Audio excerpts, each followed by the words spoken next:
레위기 강의 25번째 말씀입니다. 제목은 희년, 본문은 레위기 25장입니다. 레위기에는 참 많은 안식법과 절기들이 있습니다. 이른바 레위기 7안식법 시리즈, 안식일, 레위기 7대 절기, 안식년, 희년이 바로 그것입니다. 지난 주일에 안식년 말씀을 나누었고 오늘은 희년입니다. 여러분, 레위기에 나오는 이 모든 안식법, 절기들이 안식일에서 출발한다 그랬죠. 안식일에서 출발해서 7대 절기로 또 안식년으로 계속 확장되어 간다 그랬습니다. 이 모든 안식법 절기들이 어디를 향해서 확장되어 가는 것이냐? 바로 희년을 향해서 확장되어 가는 것입니다. 그러니까 희년이 결론입니다. 이 모든 레위기 안식법 그리고 절기의 결론이 바로 희년입니다. 절정이 희년입니다. 희년은 하나님께서 원하시는 세상을 보여줍니다. 희년은 이 땅에 임하시는 하나님의 나라를 구체적으로 보여줍니다. 하나님이 왕으로 이 세상을 통치하시면 이 세상이 어떤 세상이 되는지를 보여줍니다. 왕이신 하나님께서 하나님의 백성들에게 내 백성들아, 너희는 이렇게 살아. 너희는 이런 세상을 만들어가. 구체적으로 보여주신 것이 희년입니다. 안식일은 개인적 차원의 안식을 명령합니다. 그리고 안식년은 밭에 그리고 땅의 안식을 명령하는 것으로 확장됩니다. 이게 더 넓어져서 그 사회 전체의 안식을 명령하는 것이 바로 희년입니다. 그러니까 희년은 희년 따로의 주제가 아닙니다. 레위기에 나오는 안식일, 7대 절기, 속죄일, 안식년, 이런 모든 절기들이 다 담겨 있는 것이 희년입니다. 그런데 지난 1년 가까이 우리가 레위기 강의를 쭉 해오면서 이 모든 내용들을 우리가 쭉 해왔기 때문에 이제 비로소 희년을 할 수 있게 된 겁니다. 들어보니까 희년이 또 참 중요하구나 하는 그런 감이 오지 않습니까? 자, 그러면 도대체 희년이 뭐냐? 여러분, 희년 할 때 이 희자가 무슨 희자일까요? 이게 복희 혹은 경사스러울 희입니다. 그러니까 희년은 참 복된 한 해, 참 경사스러운 한 해, 그런 뜻이죠. 히브리어로는 요벨이라고 합니다. 요벨. 이 요벨의 뜻은 순양의 뿔 혹은 나팔이라는 뜻입니다.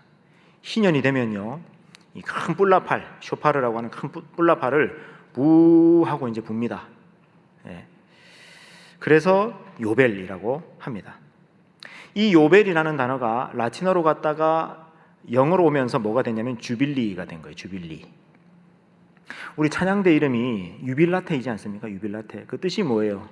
크게 기뻐하다, 환호하다, 그런 뜻인데, 여러분, 이 유빌라테라는 이 단어가 어디서 온 거냐면 요벨이라는 단어에서 온 거예요. 희년이라는 단어에서 온 겁니다. 기본적으로. 자, 이 희년은 7 안식년이 지나고 그 다음 해입니다. 7 안식년이 지난 그 다음 해. 여러분, 7 안식년이니까 이게 몇 년입니까?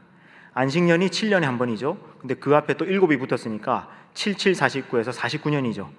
그 49년 그 다음 해니까 몇 년입니까? 50년째 되는 해, 그게 희년입니다. 레위기 25장 8절 말씀을 보시겠습니다. 같이 읽습니다. 너는 7 안식년을 계수할지니 이는 7년이 7번인즉 안식년 7번 동안 곧 49년이다. 49년이 지나고 그 다음 50년째 해가 희년이다. 그러면 그 50년째 되는 해에 언제 희년이 선포되느냐? 1월 1일인가? 여러분, 그 날짜가 있을 거 아닙니까? 그 날짜가 언제냐? 그게 바로 대속죄일입니다. 대속죄일. 여러분, 이 성경 달력에서 대속죄일이 며칠입니까? 몇 월 며칠입니까? 혹시 기억납니까? 7월 10일이에요. 7월 10일. 화면을 잠깐 보시겠습니다. 또 절기 화면을 또 보시겠습니다. 여러분, 이스라엘 성경의 달력은 새해가 언제 시작된다고요? 7월 1일. 저기가 새해입니다. 저 7월 1일이 나팔절이라고 하기도 하는데 저날이 바로 새해예요.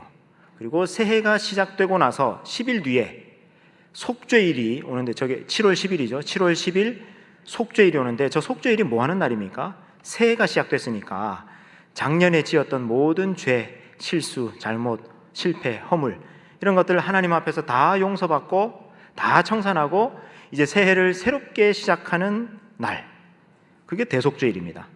그래서 이 대속죄일은 리셋하는 날, 완전히 재부팅하는 날, 그런 의미가 바로 대속죄일입니다.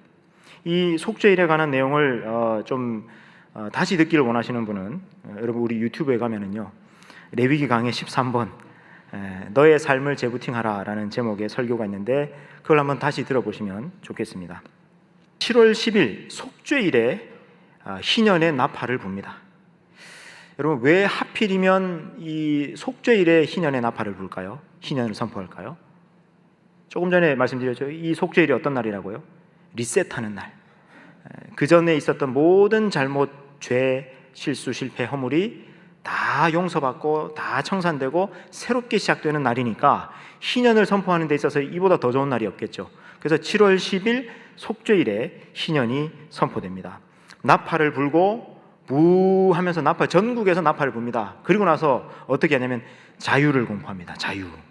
여러분 레위기 25장 10절 말씀 보시겠습니다. 같이 읽습니다. 시작. 너희는 50년째 해를 거룩하게 하여 그 땅에 있는 모든 주민을 위하여 자유를 공포하라. 이 해는 너희에게 희년이니 너희는 각각 자기의 소유지로 돌아가며 각각 자기의 가족에게로 돌아갈지며. 아멘.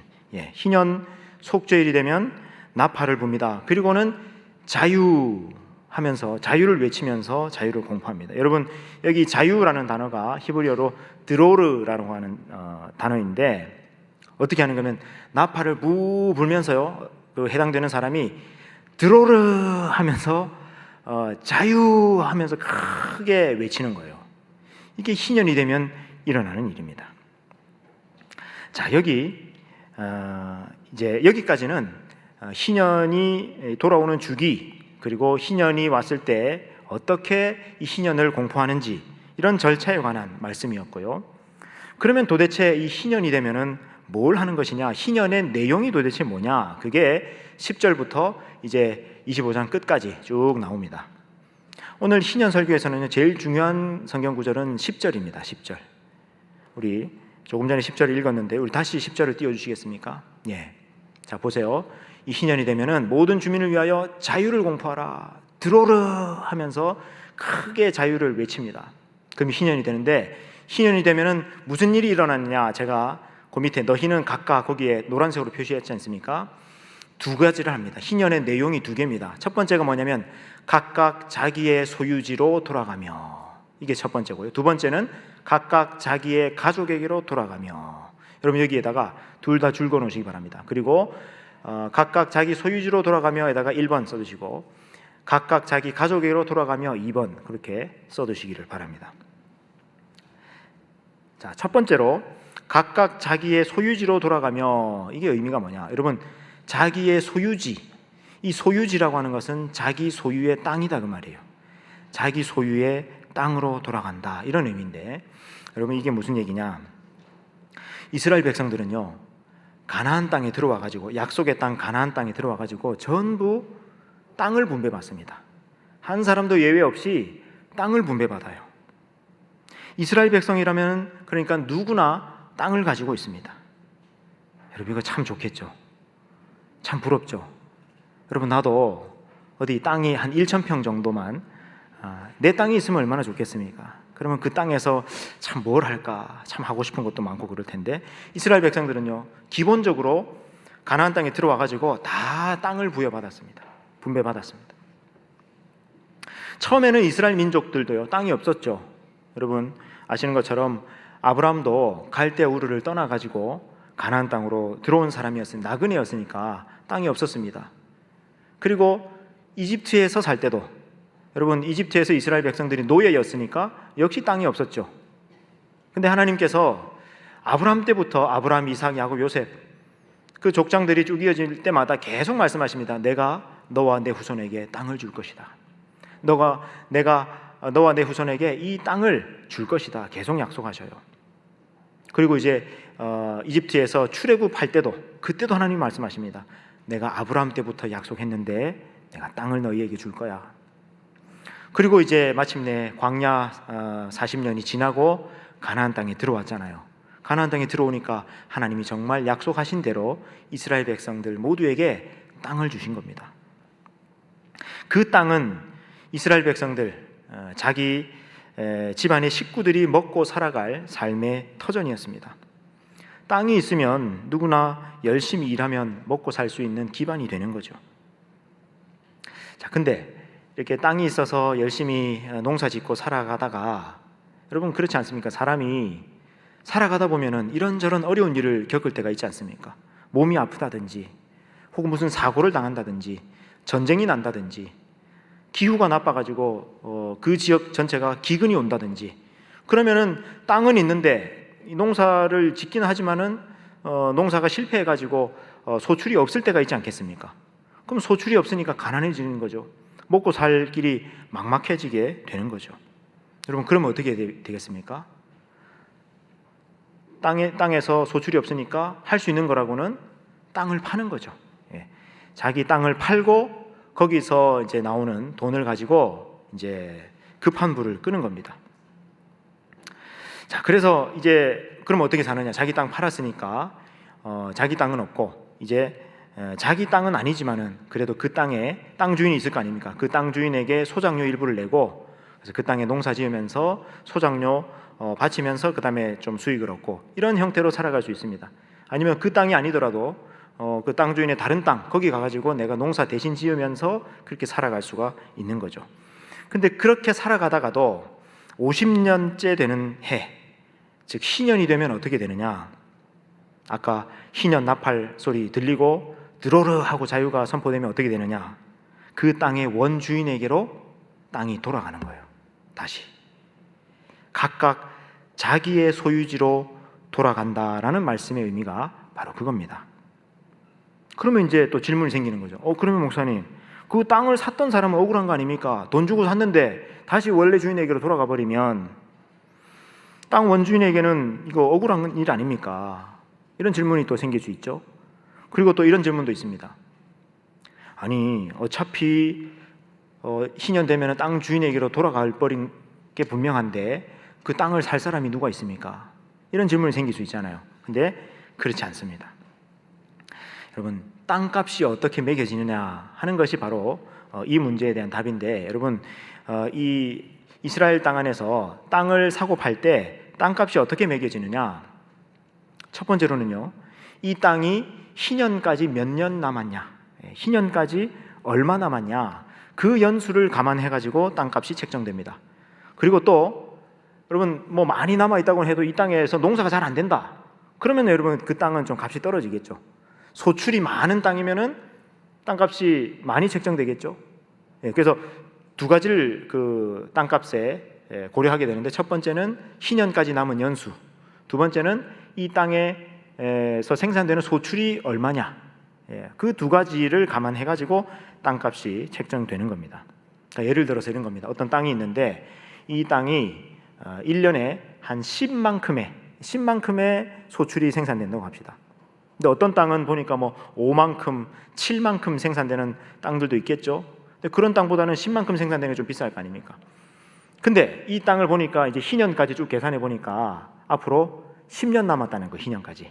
그러면은 이 땅의 소출 10에다가 10년 남은 거 10 곱해가지고 100만큼. 이 100이 이 땅의 땅값이 되는 거예요. 이 땅의 소출이 10인데 앞으로 희년 남은 걸 쭉 보니까 5년밖에 안 남았다. 그러면 10 곱하기 5 해가지고 50. 이게 이 땅의 땅값으로 매겨지게 되는 것입니다. 여러분 레위기 오늘 25장 말씀인데 15절부터 16절 말씀 한번 보십시오. 자, 우리 15절 16절 연속해서 같이 읽겠습니다. 시작. 그 희년 후의 연수를 따라서 너는 이웃에게서 살 것이요 그도 소출을 얻을 연수를 따라서 내게 팔 것인즉 연수가 많으면 너는 그것의 값을 많이 매기고 연수가 적으면 너는 그것의 값을 적게 매길지니 곧 그가 소출의 다소를 따라서 내게 팔 것이라. 아멘. 자, 두 가지죠. 연수를 따라서 소출의 다소를 따라서 이 두 가지를 다 반영해서 땅값을 책정하라, 그 말씀입니다. 자, 그러니까 희년이 앞으로 많이 남아 있으면은 땅값이 비싸고, 희년까지 얼마 안 남았으면은 땅값이 싸지고 그럴 거 아닙니까? 그러니까 땅을 샀다가 되돌려 주는 것도, 원주인에게 돌아가는 것도 억울할 게 없는 것이, 원래 그 사람이 땅을 사는 것이 이 땅의 영원한 소유권을 산 것이 아닙니다. 그게 아니라 희년까지 그 땅에서 농사지을 수 있는 기간과 그 땅에서 생산되는 소출만큼, 그만큼의 값을 주고 산 겁니다. 말하자면 땅의 이용권 혹은 경작권을 산 겁니다. 소유권을 산 것이 아니고. 그래서 희년까지 많이 남은 땅이어서 누가 그 땅을 비싸게 주고 샀다 칩시다. 그럼 비싸게 주고 샀지만은 희년까지 많이 남아 있으니까 그 안에 열심히 농사 지어가지고 거기서 소출을 많이 얻었으면은 수익이 많이 생겼을 거 아닙니까? 그러면은 된 거고요. 만약에 희년까지 얼마 안 남아가지고 땅을 싸게 주고 샀다. 그러면 소출을 얼마 못 얻어도 어차피 싸게 주고 산 거니까 그것도 역시 문제될 것이 없는 겁니다. 그러니까 어차피 희년까지의 남은 연수와 그 땅의 수확량을 곱해가지고 거기에 이용권, 그에 해당되는 이용권 혹은 경작권을 산 것이기 때문에 그렇습니다. 자, 그러므로 여러분, 여기 희년에서 제일 중요한 정신이 뭐냐면 땅은 하나님의 것이다, 이거예요. 누구도 그 땅을 영구히 소유할 수 있는 것이 없다는 겁니다. 단지 우리는 그 땅을 이용하고 경작할 그 권리를 부여받는 것이지 그 땅을 소유할 소유권을 가지는 것이 아니다. 소유는 누구만 소유입니까? 하나님만 땅의 소유자가 되신다. 이게 희년 정신입니다. 여러분, 레위기 25장 23절 말씀 보십시오. 같이 읽겠습니다. 시작. 토지를 영구히 팔지 말 것은 토지는 다 내 것임이니라. 너희는 거류민이요 동거하는 자로서 나와 함께 있느니라. 아멘. 여러분, 저기 노란색 잘 기억해 두십시오. 토지는 다 내 것임이니라. 하나님 말씀하십니다. 어떤 땅이든 땅은 다 하나님의 것이다. 어느 누구도 토지를 영구히 팔거나 사거나 하지 못한다. 땅의 소유권을 갖는 것이 아니라 이용권 혹은 경작권을 갖는 것이다. 이것이 희년에서 땅을 사고 파는 데 있어서 제일 중요한 정신입니다. 자, 그러면 여러분, 희년이 이루어지면 어떻게 되겠습니까? 사람들이 살아가다가 이런저런 어려운 일을 겪고 가난해질 수가 있는데, 가난해지더라도, 그래서 자기의 할 수 없이 자기의 땅을 팔았다가도 희년이 되면 다시 그 땅이 원래 주인에게로 되돌아갑니다. 그러면 소작농이었던 그 사람이, 또 그 집안이 다시 새롭게 시작할 수 있는 기회가 되는 거죠. 이게 희년입니다. 자, 그런데 이제 두 번째입니다. 이게 아까 첫 번째는 각각 자기의 소유지로 돌아가며 이거였고요. 이제 두 번째는 각각 자기 가족에게로 돌아간다, 이 말씀입니다. 자, 여러분, 어떤 사람이 땅을 팔았는데 근데 희년까지는 너무 길게 남았고 갈수록 상황이 계속 어려워지는 겁니다. 집안 이 경제 상황이 계속 어려워지는 겁니다. 그래서 땅 팔고 생긴 돈은 벌써 써버렸고 이걸로 회생이 안 되는 겁니다. 여러분, 그래서 이제 돈이 없어요. 땅 팔아서 생긴 돈 다 없어져 버렸습니다. 그러면 먹고 살 길이 없으면 이제 뭐 해야 됩니까? 남은 게 뭐예요? 이제 자기 몸밖에 없는 거죠. 여러분, 이스라엘 민족이 자기 땅하고 자기 몸하고 그 두 개밖에 없는 것인데 땅은 팔아버렸고, 그러니까 땅 파는 것으로 이제 안 되니까 남은 것은 몸을 파는 것밖에 없는 거죠. 몸을 파는 게 뭡니까? 종이 되는 거예요. 어느 집에 이제 종살이 하는 겁니다. 그렇게 종살이 하면서 살아가다가 이제 희년이 되면 어떻게 되느냐? 종에서 해방돼 가지고 다시 자기 가족에게로 돌아가는 겁니다. 그러면서 땅도 되찾는 겁니다. 그럼 10절 말씀 다시 보십시오. 10절 말씀. 아까 1번이 각각 자기 소유지로 돌아가며 땅이 원주인에게로 돌아가는 것이고, 2번 각각 자기의 가족에게로 돌아가며, 이게 뭐라고요? 종이 되었다가 희년이 되면은 이제 해방돼 가지고, 종에서 해방돼 가지고 자기 가족에게로 돌아간다, 이겁니다. 자, 그래서 희년이 되면 여러분 뭘 공포한다고요? 뿔나팔 불고 나서 자유 드로르 하고 선포하는 것이 바로 이 의미입니다. 종에서 해방돼 가지고 가족에게로 돌아갑니다. 그리고 여러분, 근데 어떤 사람들에게는 희년이 너무 멀게 있는 사람들 있을 거 아닙니까? 그 희년 남은 기간 동안에 정말 힘든 삶을 버티면서 살아가야 되는 그런 경우도 있지 않습니까? 그럴 때를 대비해서 여러분, 성경에는 이 희년 제도 안에는 또 뭐가 있느냐면은 무르기라는 제도가 있어요. 무르기. 그게 뭐냐? 희년으로 가기 전에도 가족이나 또 가까운 친척들 중에서 누가 재력이 있는 사람이 있을 거 아닙니까? 그러면은 그 사람이 그 친척이나 가족의 그 팔아버렸던 땅이나 또 몸값을 대신 치러주면 희년 오기 전에 그 땅이 주인에게로 돌아가고 종에서 해방되고 그렇게 되기도 한다는 거예요. 이게 무르기입니다. 무르기. 이 무르기라는 것이 신약에 와서는 여러분 되산다라는 의미로 구속이라는 단어를 쓰여요. 구속. 여러분 교회에서 쓰이는 용어 중에 구속이라는 용어 있죠. 그게 뭡니까? 값을 주고 되사온다 이 말이거든요. 이게 정확하게 무르기라는 단어에서 온 겁니다. 팔렸는데 누군가 값을 대신 치러주면은 다시 원주인에게로 돌아가는 거. 이게 무르기입니다. 여러분 왜 룻기 보면은 이 얘기가 나오죠. 룻과 그의 그 시어머니 나오미가 모압 땅에서 쫄딱 망해가지고 베들레헴으로 오잖아요. 근데 베들레헴 와가지고 이제 이삭 죽기 하죠. 이삭 죽기 이런 내용도 어디 나오는 거? 다 레위기 나오는 거 아닙니까? 그죠? 그러니까 이제 레위기를 보면요, 성경 여기저기가 막 열리고 뚫리고 이제 그렇게 됩니다. 이삭 죽기를 하고 있는데 거기에서 룻의 집안의 기업 물을 자에 해당되는 누구요? 보아스가 나타나가지고 이 룻의 집안을 다시 회복시켜준다 이런 얘기가 룻기에 나오죠. 바로 그 얘기입니다. 자, 여러분 이제 말씀의 결론입니다. 하나님이 이 희년 제도를 주신 이유가 뭘까요? 이 희년 제도가 이루어진다면 여러분 어떤 세상이 될까요?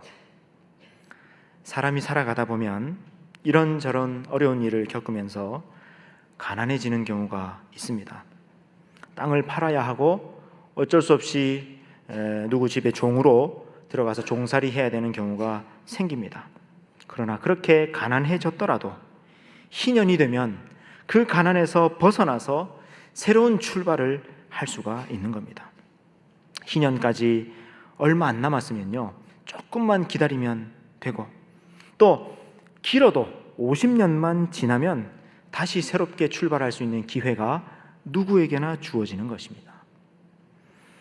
50년이 왜 50년일까? 사람의 인생 이 한 대가 한 50년쯤 되지 않을까요? 여러분 그렇다 그런다면